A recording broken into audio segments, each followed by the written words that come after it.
Assalamualaikum warahmatullahi wabarakatuh.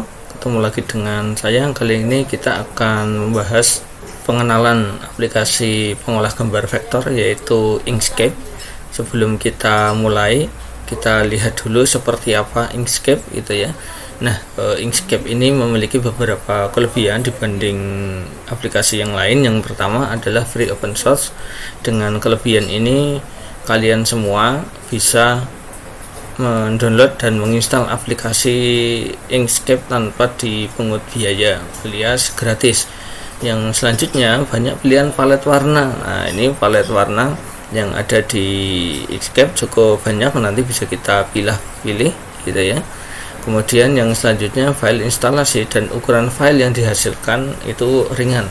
File instalasi kecil, kalau kita download Inkscape kemudian dari sumbernya di sana tidak nyampe 1 GB ya, ukurannya kecil, hanya 600 atau 700 MB. Itu nanti kalau kita install juga tidak memberatkan komputer atau laptop, sehingga dijalankan juga ringan, dan ini cocok untuk laptop atau komputer dengan spesifikasi menengah ke bawah, spesifikasi umum biasa itu ya. Nah, yang selanjutnya di sana itu file yang dihasilkan itu juga ringan. Kenapa? Karena file yang dihasilkan itu dalam format PNG atau Portable Network Graphic gitu ya. Portable Network Graphic ini adalah format file yang digunakan untuk bertukar antar aplikasi ya, sehingga file ini nanti bisa dilihat tanpa harus melalui aplikasi pembuatnya. Misalnya nanti kalian membuat logo yang dibikin menggunakan Inkscape, disimpan dengan ekstensi PNG, maka logo itu bisa dibuka di aplikasi Corel, di aplikasi Photoshop, di aplikasi Word gitu ya, dan seterusnya, ataupun juga bisa dibuka di internet. Sangat fleksibel. Dan yang berikutnya, fitur ini tidak kalah lengkap gitu ya dengan aplikasi yang berbayar semacam Corel, Photoshop, ataupun Illustrator atau aplikasi-aplikasi yang lain yang sudah kita bahas di video saya yang sebelumnya. Namun demikian, selain beberapa kelebihan tadi, ada beberapa kekurangan ini yang patut kita sadari. Yang pertama itu adalah belum bisa membuka dan mengedit file dari aplikasi pengolah gambar vektor lain. Misalnya kita membuat desain dari Corel dengan ekstensi CDR, maka di sana tidak bisa kita buka menggunakan aplikasi Inkscape secara langsung, itu nggak bisa. Atau Illustrator juga nggak bisa. PSD yang dibuat dengan Photoshop itu juga tidak bisa. Itu kekurangannya. Yang kedua, belum bisa mengedit bitmap ya, belum bisa mengedit bitmap. Bitmap itu adalah gambar yang berbasis pixel. Nah, yang selanjutnya adalah ekspor file ini terbatas hanya format PNG ya, hanya terbatas format PNG, tapi tidak masalah, nanti kita gunakan fasilitas Save As. Itu ada beberapa format yang lain. Kalau standarnya ini adalah PNG, Portable Network Graphic gitu ya. Nah, kemudian yang selanjutnya ini kurang populer, ini Inkscape ya, kurang populer. Kenapa? Ya karena mungkin gratisan, jarang yang menggunakan gitu ya. Untuk di dunia industri gitu ya, industri apalagi menengah dan besar, itu mayoritas menggunakan aplikasi-aplikasi yang berbayar. Selain itu juga kadang ditemukan bug atau error ketika kita sedang menggunakan aplikasi Inkscape ini. Kadang-kadang tiba-tiba itu bisa berhenti ya, tapi itu sangat jarang terjadi gitu ya, karena memang sifatnya yang open source, sehingga tidak ada jaminan untuk aplikasi ini bisa berjalan dengan sempurna. Jangankan yang ini ya, untuk yang aplikasi yang profesional pun, misalnya Corel ataupun Photoshop atau aplikasi-aplikasi sejenis yang lain, itu juga kadang itu menemukan bug atau menemukan error, apalagi ini yang dikembangkan secara komunitas itu ya, Inkscape. Dan ini Inkscape bisa diinstal di Linux, bisa diinstal di Windows, bisa diinstal di Mac gitu ya. Nah, seperti itu. Kemudian kita mulai masuk ke aplikasi Inkscape. Di sini ketika kita buka, maka di sana tidak jauh berbeda dengan aplikasi yang lain. Bisa kita lihat ada menu file, ada edit, lalu ada view gitu ya, untuk mengatur penampilan dari Inkscape ini. Lalu ada layer ini adalah nanti lapisan-lapisan bening yang nanti bisa kita susun, ada layer 1, layer 2, layer 3 dan seterusnya, supaya nanti untuk memudahkan untuk kita mengedit. Misalnya gambar background kita taruh di layer background, gambar logo nanti kita taruh di layer logo, gambar teks layer teks nanti untuk memisahkan teks semuanya ada di layer teks, sehingga memudahkan ketika kita akan mengedit gambar.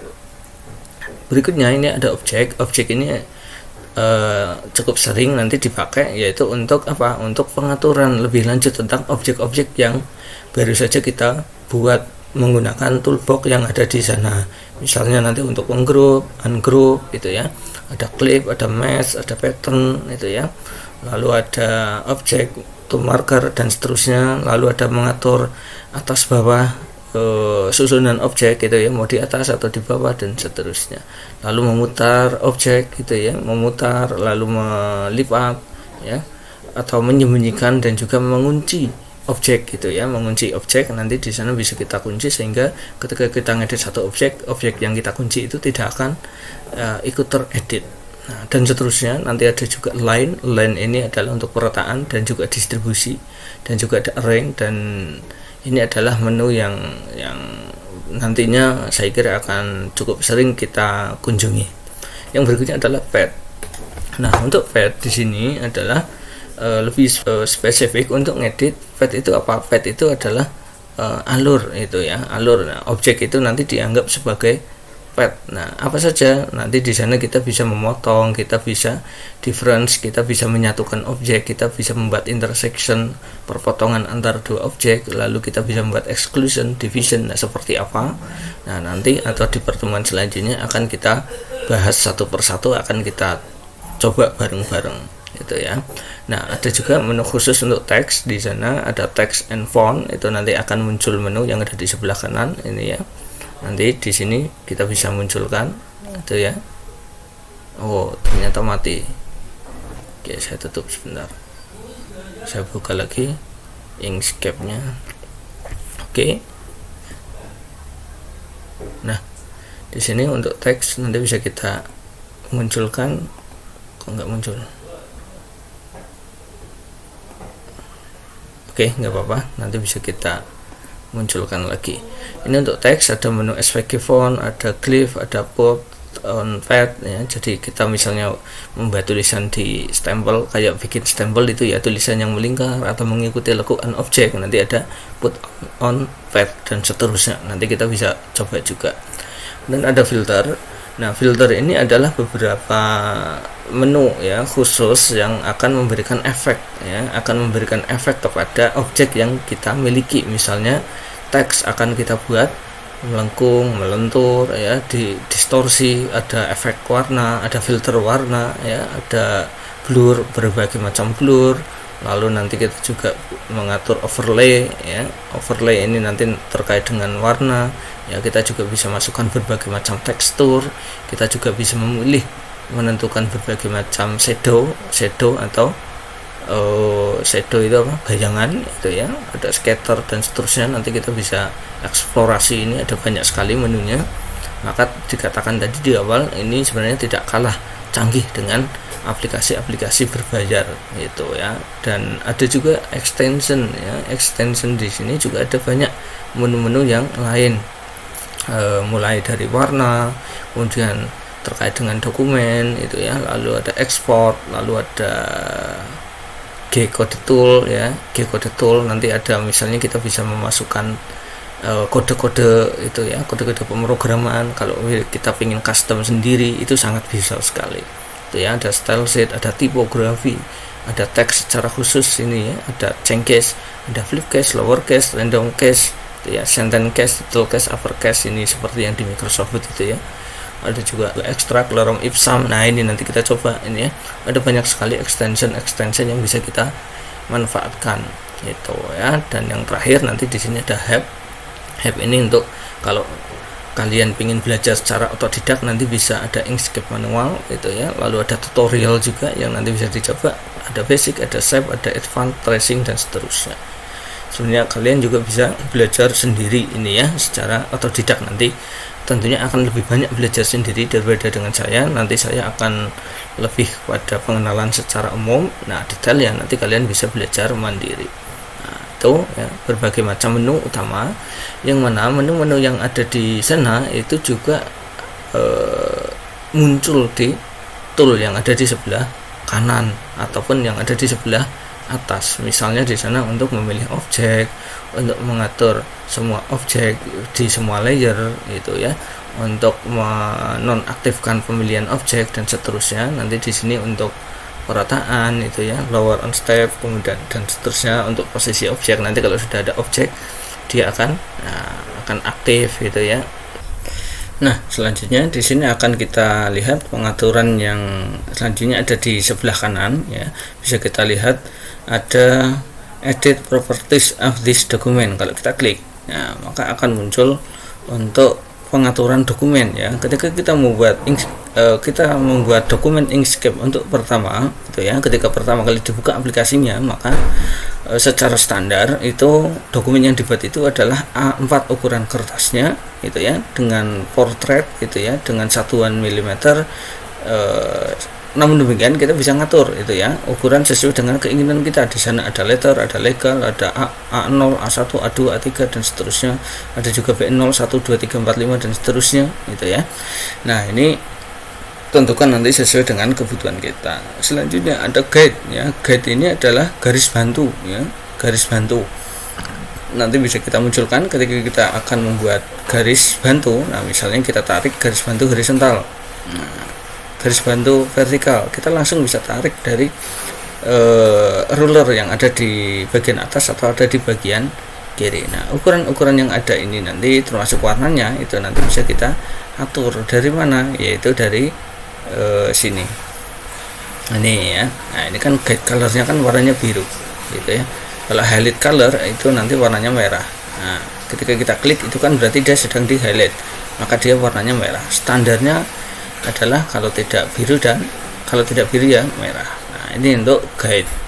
Kemudian berikutnya ada grid. Nah, grid ini apa? Grid itu adalah garis bantu. Kalau misalnya zaman dulu kalian kenal ada kertas namanya kertas streamin atau buku streamin, buku yang kotak-kotak itu ya. Nah, itu adalah contoh dari grid. Untuk mempermudah nanti kita di dalam membuat gambar atau membuat objek atau mengatur tata letak objek. Ada juga snap ya. Snap ini apa? Snap ini adalah bukan makanan ringan ya, tapi di sana dia adalah bagaimana nanti kita akan mengatur perataan atau kita akan mengatur bagaimana satu objek nanti bisa mendekat ke objek yang lain secara otomatis, akan buat perataan juga secara otomatis. Itu adalah snap. Kita bisa atur di sana nanti snap to object ya. Nanti ketika objek mendekat nanti akan langsung dibuat rata kiri, rata tengah, rata kanan dan seterusnya. Color juga ya. Nanti kita bisa atur color, kalau kita punya color warna, lisensi warna, nanti di sini ada banyak sekali itu ya, bisa kita pilih-pilih tuh. Ini tadi yang saya maksud di depan itu palet warna yang tersedia itu sangat banyak sekali itu ya, tinggal kita pilih nanti. Kemudian ada scripting, nanti kaitannya kalau misalnya akan memasukkan kode pemrograman. Ada juga metadata, kita bisa taruh judulnya, tanggal pembuatan, siapa pembuatnya dan seterusnya. Ini istilahnya adalah metadata sampai kontributornya itu ya. Ini adalah informasi file ini dibuat oleh siapa, judulnya apa dan seterusnya, dibuat kapan gitu ya. Nah, lisensinya nanti ini adalah terkait dengan file yang dihasilkan oleh Inkscape ini yang kita bikin ini. Lisensinya apa? Apakah proprietary atau copyright atau attribution, share alike dan seterusnya. Nah, ini nanti bisa kita diskusikan. Kalau yang penasaran dengan ini bisa didiskusikan di forum diskusi. Nah, ini beberapa pengaturan terkait dengan dokumen. Oke, untuk selanjutnya adalah pengaturan yang terkait dengan Inkscape ini sendiri ini ya. Jadi ibarat kendaraan, sebelum kita pacu kendaraan, maka kendaraan itu kita tune up, kita atur sesuai dengan preferensi kita. Windowsnya ya, saving Windows geometry size ukurannya berapa itu ya. Di sini nanti bisa kita besarkan. Nah, ini ya. Saving dialognya mau bagaimana itu ya, dialog on topnya apakah normal, apa agresif, apa non dan seterusnya. Dan misalnya ketika kita memilih objek, apa di select, upon layer ya, select in a layer misalnya. Nah, ini adalah berbagai macam pengaturan. Scrollnya, nah, mouse-nya kita atur kecepatan tinggi atau kecepatan sedang itu ya. Kemudian atau scrollnya kecepatannya seberapa, thresholdnya berapa, dan sebagainya. Nah, ini adalah berbagai macam pengaturan. Ibaratnya sebelum kita pakai Inkscape ini, kemudian kita atur sesuai dengan preferensi kita. Apa saja yang diatur? Banyak sekali, mulai dari input output, behavior atau perilaku gitu ya. Kemudian ada interface, ada juga tool, dan ada yang lainnya. Nah, ini adalah beberapa pengaturan.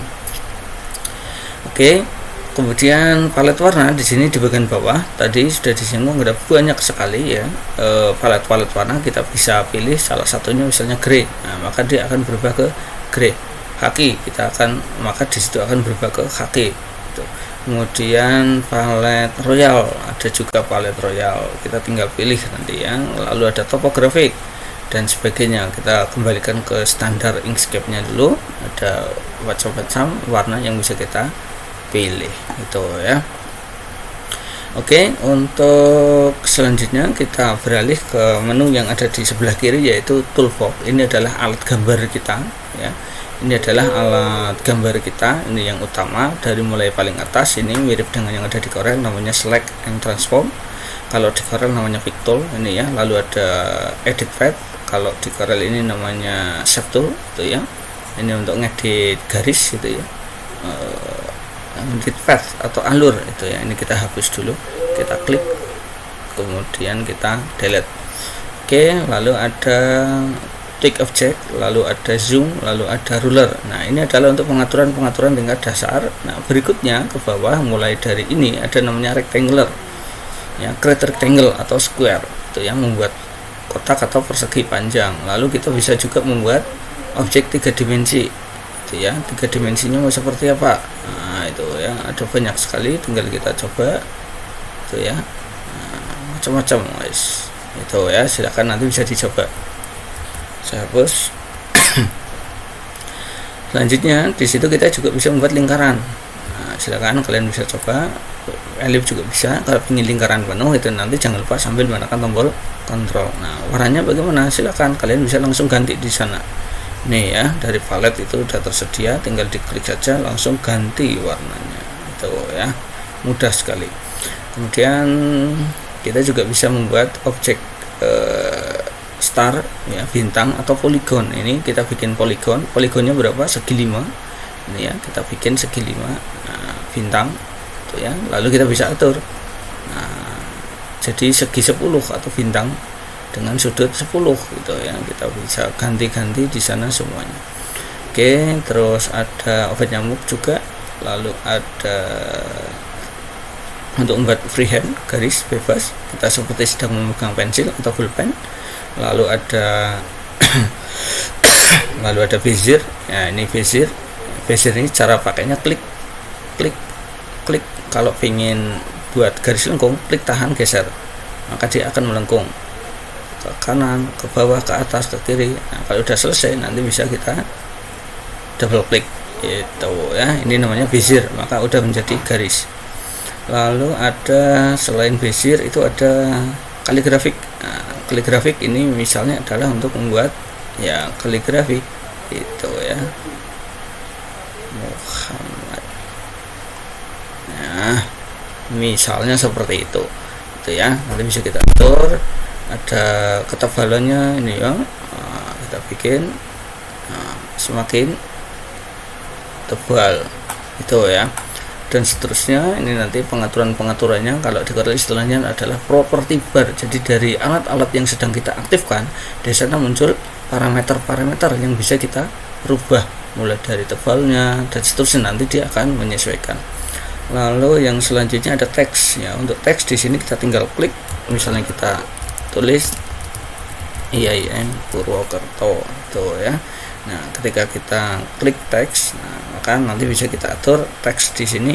Nah, ukurannya ya apply, maka dia akan berubah. Misalnya ukurannya kita rubah ke 72 itu ya, apply.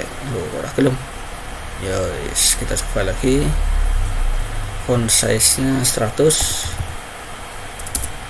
ora gelem ya wis ora apa-apa, langsung saja kita gedekan itu ya secara proporsional tentunya. Nah itu untuk teks ya, warna teks juga sama, nanti silakan tinggal diganti sesuai selera. Kemudian yang selanjutnya ada sprayer ya. Untuk sprayer nanti seperti apa, itu adalah dari objek yang sedang aktif ketika misalnya kita klik sprayer. Klik tahan geser, nah gitu ya. Misalnya kita bikin tadi ada ini ada bintang ini ya, ada bintang, kemudian di sprayer seperti itu adalah sprayer amburadul, tidak masalah, kita uji coba gitu ya. Berikutnya ada erase existing pad, lalu ada fill bounded, lalu ini sampai bawah, nanti silahkan bisa kita eksplorasi bersama-sama ya. Nah ini adalah untuk beberapa penjelasan dari tampilan utama layar Inkscape gitu ya, yang ada di sebelah kanan. Nanti silakan bisa dieksplorasi juga. Ini ada namanya Docker ya, ada Docker, kemudian ada fill and stroke, ini bisa kita munculkan juga, kita bisa sembunyikan, kita munculkan, nah seperti itu ya. Nah ini nanti yang paling kanan ini adalah untuk editing pad ya. Untuk editing pad nanti kita bisa coba di pertemuan yang lain ya. Nah ini yang tadi dikatakan ada snap guide ya, lalu ada snap to grid. Nah ini adalah nanti untuk bagaimana ketika kita membuat objek ya, ketika kita membuat objek kemudian kita buat objek yang lain. Nah ketika kita lakukan penggeseran, nah nanti di sana akan terasa pergeseran objeknya ini nanti akan menyesuaikan dengan misalnya ini rata tengah, ini rata kiri, rata atas gitu ya, sesuai dengan guide atau grid yang ada. Cuman ini memang gridnya tidak terlihat sehingga tidak begitu terlihat perbedaannya, tapi nanti kita akan merasakan kalau semakin sering kalian menggunakan aplikasi ini. Nah untuk penjelasan mengenai menu-menu detail yang ada di sebelah kanan itu ya, yang ada di properti, kemudian masing-masing step ini nanti akan kita bahas sambil jalan di pertemuan-pertemuan yang berikutnya. Saya kira ini untuk penjelasan secara umum dari tampilan ya dan fitur-fitur yang ada di Inkscape. Semoga bermanfaat. Terima kasih. Saya akhiri. Assalamualaikum warahmatullahi wabarakatuh.